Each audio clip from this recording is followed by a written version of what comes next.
सुप्रभातम भैया बहन। आज हम लोग इस वीडियो में कक्षा अष्टम का एकादश पाठ जिसका नाम सावित्री बाई फूले है उसको पढ़ेंगे और उसके तृतीय कालांश को देखेंगे। इस पाठ का दो भाग हम लोग पिछले वीडियो में पढ़ चुके हैं। आइए अब आगे पढ़ते हैं। इसमें शब्दार्थ के साथ साथ हम लोग इसका अर्थ और व्याकरण भी जानेंगे। तो चलिए वीडियो को शुरू करते हैं।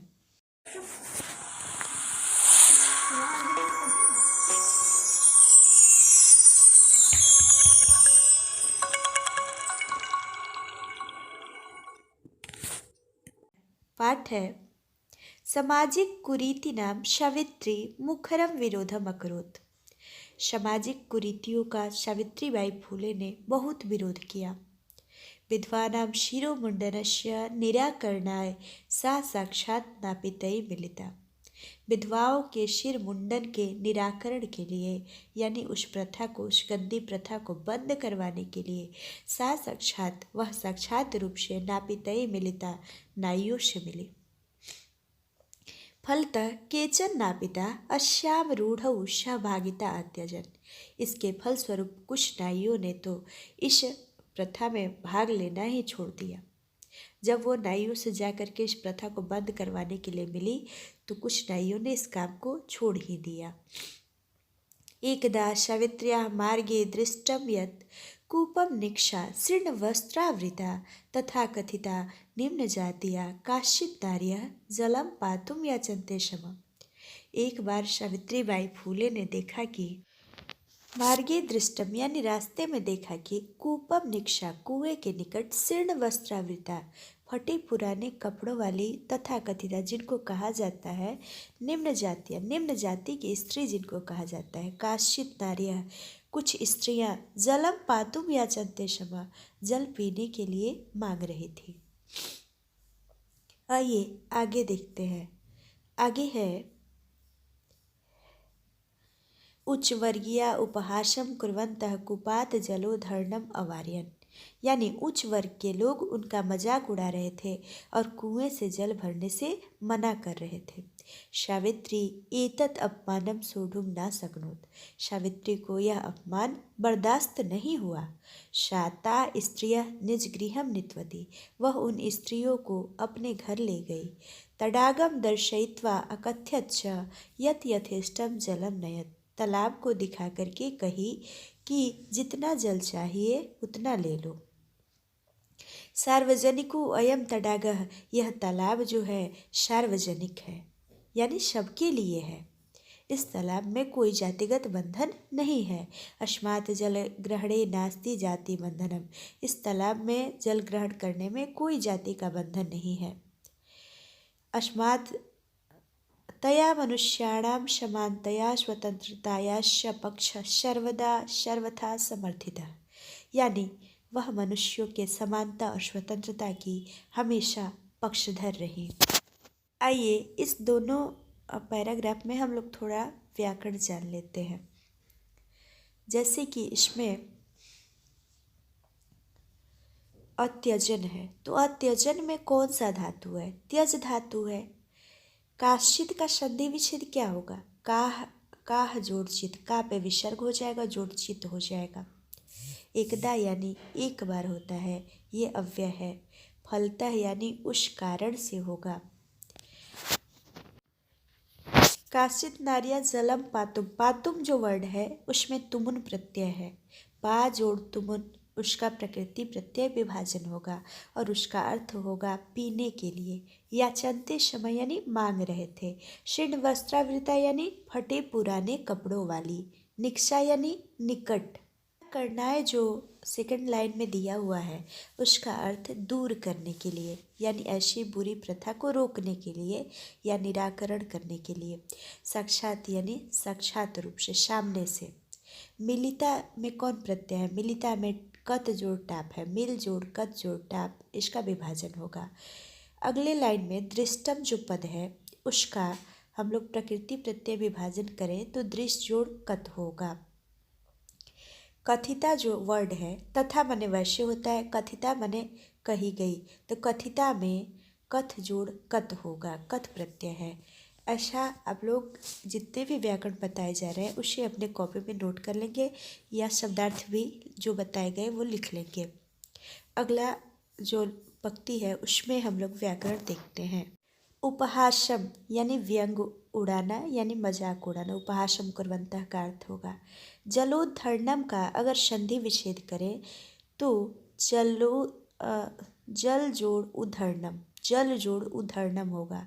अवार्यन यानी रोक रहे थे।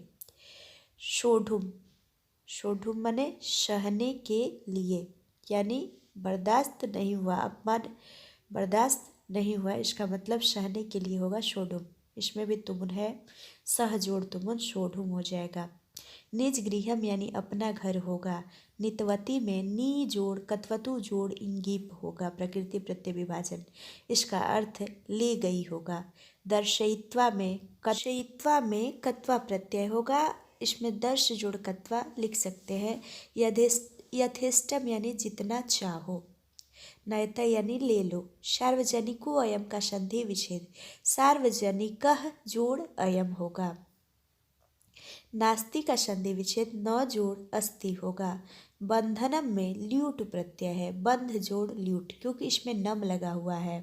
स्वतंत्रतायाश्च का संधि विच्छेद स्वतंत्रतायाह जोड़ च होगा। सर्वदा यानी हमेशा होगा, सर्वथा यानी हमेशा होगा। समर्थिता में कत प्रत्यय है, समर्थ जोड़ कत। आइए अब अगली पंक्ति देखते हैं और उसको हम लोग पढ़ेंगे और उसका व्याकरण भी देखेंगे। अगली पंक्ति है, महिला सेवा मंडल शिशु हत्या प्रतिबंधक गृह इत्यादीनां संस्थानां स्थापनाया फूले दंपत्यों अवदानम महत्वपूर्णम। महिला सेवा मंडल और शिशु हत्या प्रतिबंधक गृह इत्यादि संस्थाओं की स्थापना में फूले दंपति का योगदान महत्वपूर्ण है। फूले दंपति से तात्पर्य यानी सावित्रीबाई फूले और ज्योतिबा फूले दोनों का योगदान बहुत ही इन संस्थाओं की स्थापना में महत्वपूर्ण है। सत्यशोधक मंडलस्य गतिविधिषु अपि सावित्री अतीव सक्रिया आसीत्। सत्यशोधक मंडल की गतिविधियों में भी सावित्री बहुत सक्रिय थी। अस्य मंडलस्य उद्देश्यम् आसीत् उत्पीड़ितानां समुदायानां स्वाधिकारान् प्रति जागरणमिति। इस मंडल का उद्देश्य था उत्पीड़ित समुदाय के लोगों को यानी सताए गए समुदाय के लोगों को उनके अधिकारों के प्रति जागरूक करना, उनके अधिकारों को बताना, यही इस मंडल का उद्देश्य था। ये हम लोग इसमें कुछ व्याकरण देखते हैं। जैसे इत्यादि नाम है तो इति जोड़ आदि नाम, इसका संधि विच्छेद हो जाएगा। अवदानम का अर्थ योगदानम होता है, अवदानम का पर्यायवाची योगदानम हो जाएगा। सक्रिया में टाप प्रत्यय है, सक्रिय जोड़ टाप, यह इसका प्रकृति प्रत्यय विभाजन होगा। अतीव का संधि विच्छेद अति जोड़ ईव होगा। आगे देखते हैं, जागरणम में ल्यूट प्रत्यय होगा, जा जोड़ ग्री जोड़ ल्यूट, जागरणम। और प्रतियोगी तो द्वितीय विभक्ति होती ही है, यह ऊपर विभक्ति में आता है। प्रति का अर्थ की ओर होता है। अब आगे अगली पंक्ति हम लोग देखते हैं। अगली पंक्ति देखते हैं, सावित्री अनेका संस्था प्रशासन कौशलेन संचालितवती। यानी सावित्री ने अनेक संस्थाओं को अपने प्रशासन कौशल से चलाया।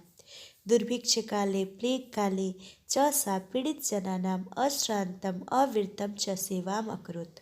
यानी दुर्भिक्ष काल में, बुरे समय में, प्लेग के समय में उन्होंने बिना थके हुए पीड़ित लोगों की बहुत ही सेवा की। सहायता सामग्री व्यवस्थायै सर्वथा प्रयासम अकरोत्। सहायता सामग्री की व्यवस्था के लिए वह हमेशा प्रयास करती रही। महारोग प्रसार काले सेवारता सा स्वयं असाध्य रोगेण ग्रस्ता। जब महारोग फैला हुआ था यानी महामारी आई थी तो वह लगातार लोगों की सेवा में लगी रही। 1897 तमे ख्रीष्टाब्दे निधनम गता, और जिसके कारण वह स्वयं असाध्य रोग से ग्रसित हो गई और 1897 में उनकी मृत्यु हो गई।